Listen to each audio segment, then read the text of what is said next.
আমাদের জন্য আমাদের ধর্ম কি বলে এবং আইন কি বলে, ধর্মকে প্রাধান্য কতটা দিতে হবে এবং আইনকে প্রাধান্য কতটা দিতে হবে, সে বিষয়ে আমাদেরকে শরীয়ত কি বলছে, আমাদের ধর্ম বা ইসলাম কি বলছে।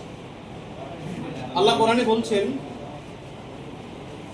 ইয়া আইয়ুহাল্লাযীনা আমানু আতিউল্লাহা ওয়া আতিউর রাসূল ওয়া উলিল আমরি মিনকুম।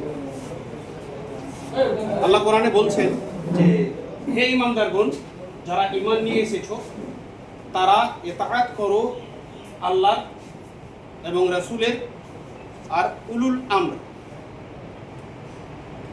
এই শব্দটার আমরা কে কতটা ব্যাখ্যা বিশ্লেষণ জানি, উলুল আমর কাকে বলা হয়, উলুল আমর এই কোরআনের এই শব্দটার অর্থ কি। মুফাসসিরিন ইকরাম যারা ধর্ম সংক্রান্ত ব্যাপারে অতি উচ্চ পদস্থ, তারা এর ব্যাখ্যা করেছেন যে উলুল আমর শব্দটার অর্থ দুটো।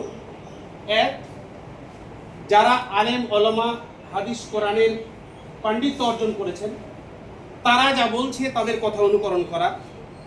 দ্বিতীয়টা হচ্ছে সেই দেশের হুকুমত কি বলছে, সেই দেশের কানুন কি বলছে, শরীয়ত এবং কানুনকে অ্যাডজাস্ট করে যাতে বিরোধ না হয়, এর মানে হচ্ছে উলুল আমর।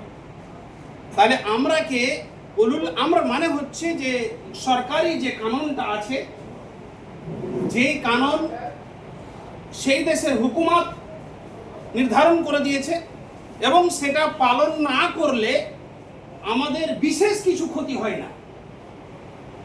তাহলে আমাকে এখান থেকে পরিষ্কার বুঝে নিতে হবে যে আল্লাহ কোরআনে হুকুমতকেও মানতে বলেছেন, হুকুমতের নির্দেশটাকেও পালন করতে বলেছেন। অন্য জায়গাতে আল্লাহ বলছেন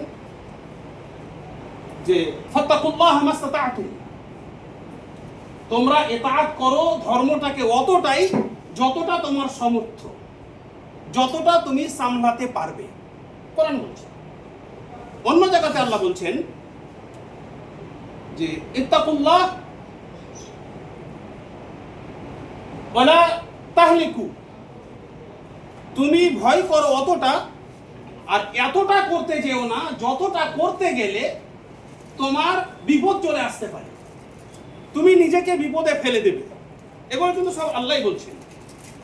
অন্য জায়গাতে বলছেন আল্লাহ রাসূল যে তুমি এমনভাবে তোমার ধর্মটাকে পালন করো যাতে করে তোমার ধর্মটা পালন করার যতটা তোমার যোগ্যতা রয়েছে। তার মানে যোগ্যতা বলতে কি, আমি যদি সরকার বিরোধী কাজ করি, সরকার আমাকে অ্যাটাক করবে, কানুন আমাকে অ্যাটাক করবে। যখনই আমাকে অ্যাটাক করবে আমি কি সেখান থেকে বেঁচে থাকতে পারবো?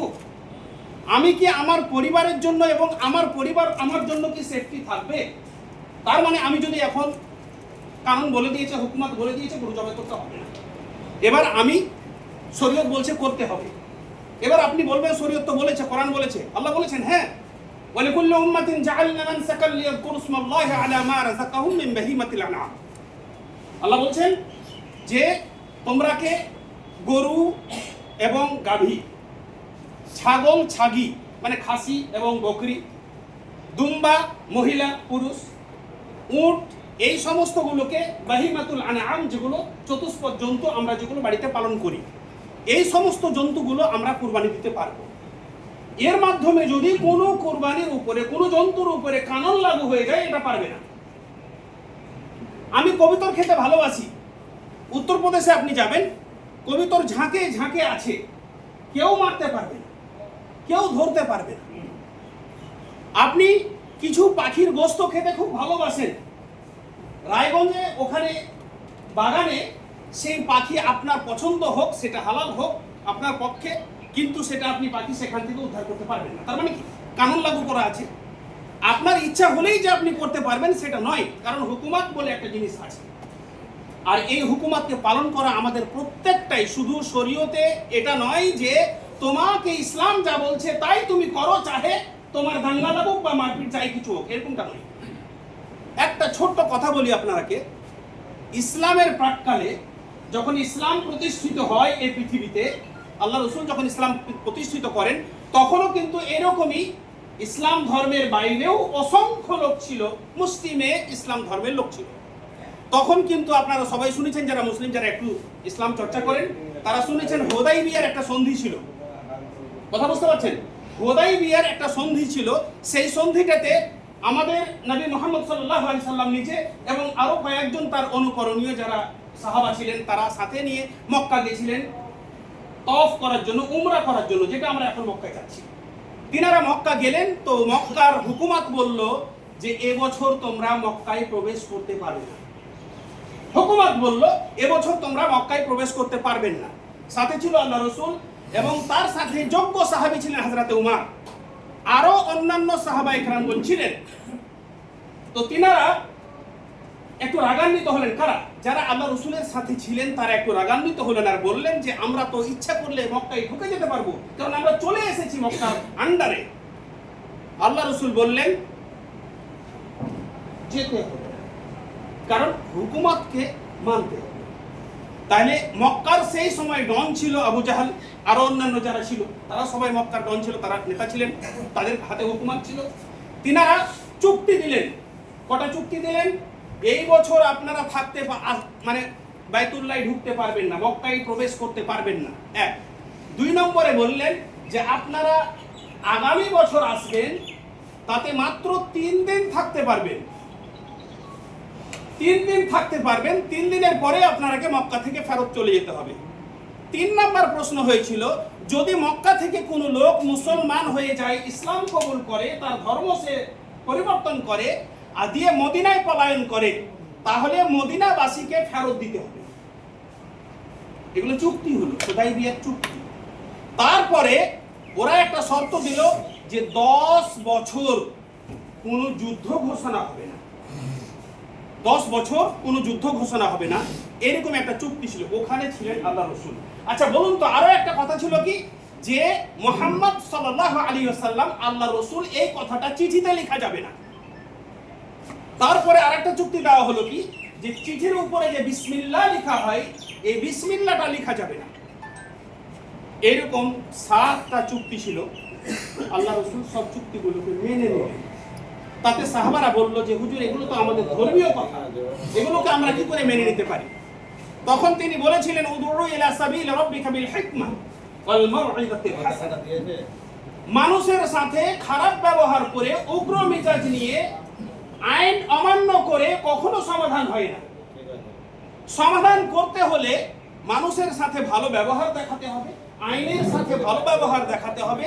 এক জাতি আরেক জাতিকে কখনো খারাপ বাসতে পারবে না, এক জাতি আরেক জাতির বিরুদ্ধাচরণ করতে পারবে না। এটা কিন্তু শরীয়ত বলে না।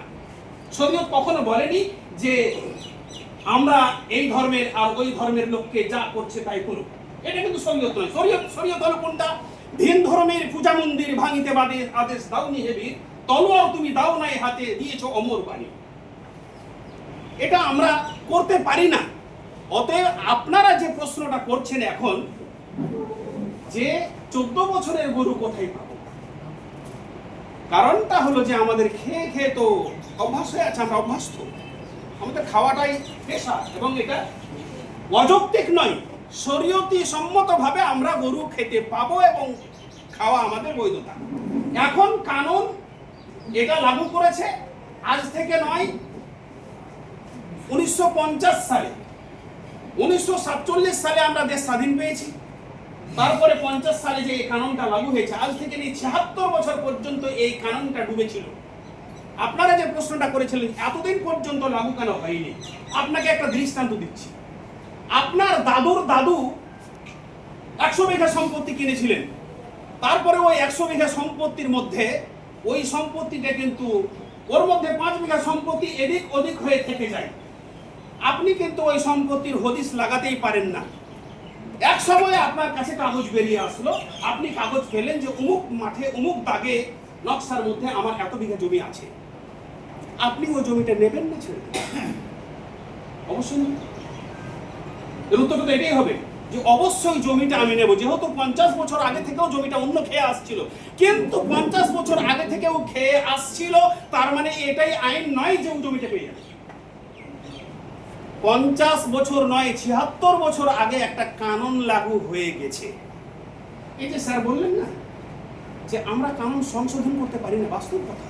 এনারা সংশোধন করতে পারেন না, এনারা শুধু লাগু করতে পারেন, এনারা কানুনটাকে বাস্তবায়িত করতে পারেন।